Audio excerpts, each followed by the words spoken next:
అందరికీ జై భీమ్, జై భారత్. నేను మీ రమేష్ నాయక్ గూగుల్.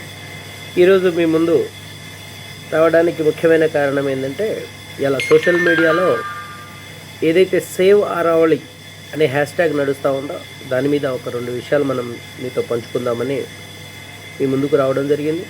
ముఖ్యంగా ఆరావళి రేంజ్ ఇది గుజరాత్ నుంచి రాజస్థాన్ మీదుగా part of the Punjab, Haryana, Delhi వరకు విస్తరించి ఉంటుంది. దీన్ని ఆరావళి రేంజ్ అని అంటాం. ముఖ్యంగా ఈ ఆరావళి రేంజ్ సహజ సిద్ధ ఒక గోడగా భారతదేశంలో రాజస్థాన్కి అవతల వైపు ఉన్న ప్రాంతానికి సహజ సిద్ధ గోడగా పరిగణించబడుతుంది. అంటే ముఖ్యంగా ఏంటంటే, ఏదైతే వేడిగాలులు అరేబియా సముద్రం మీదుగా వస్తూ థార్ డిజర్ట్ ఏర్పడిందో అది ముఖ్యంగా ఆరావళి ఉండడం వల్ల పర్వతానికి యువతల వైపున ప్రాంతం డిజర్ట్గా అయిపోయి అవతల వైపు ఉన్న ప్రాంతం అంతా పచ్చిక బయళ్లతో ఉంటుంది. ఆ విధంగా యువతలి ప్రాంతానికి అంటే ఈస్టర్న్ సైడ్, ఆరావళికి ఈస్టర్న్ సైడ్ ఉన్న ప్రాంతానికి వర్షాలు అనేవి పడతాయి అనే విషయం మనందరికీ తెలిసిన విషయం.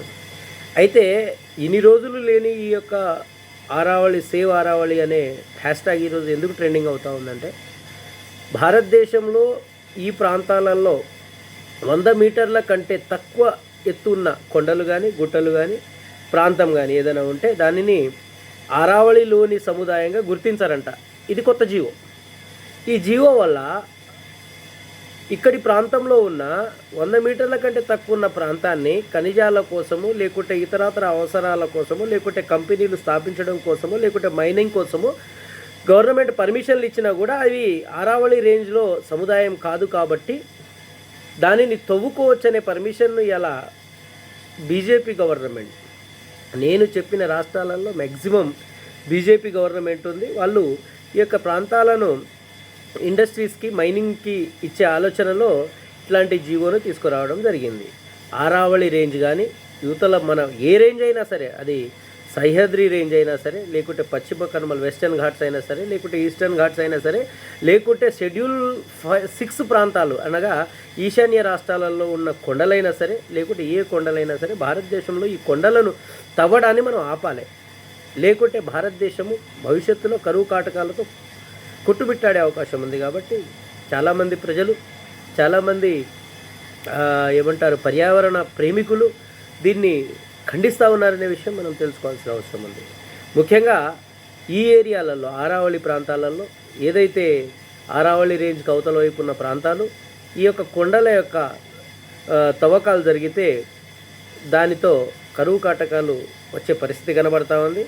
ఇటువైపు ఇది సాగుతూ ఉంటే దీనిని ప్రజల దృష్టికి తీసుకురానివ్వకుండా ప్రభుత్వం ఏం చేస్తుందంటే, చోటామోటా నాయకుల చేత, లేకుంటే వాళ్ళ నాయకుల చేత మనిషికి ఒక చెట్టు నాటాలని చెప్పేసి ఒక కార్యక్రమాన్ని తీసుకుంటా ఉంది. అంటే అక్కడ వేలాది లక్షలాది పెద్ద పెద్ద చెట్లను కొట్టివేసి, పెద్ద పెద్ద కొండలను కొట్టివేసి, పెద్ద పెద్ద సహజ వనరులను ధ్వంసం చేసి ఈరోజు ఇక్కడ తెలంగాణలో కానీ ఇతరత్ర రాష్ట్రాల్లో కానీ సేవ్ ట్రీ, లేకుంటే ప్లాంటే ట్రీ అనే కార్యక్రమాన్ని తీసుకుంటుంది.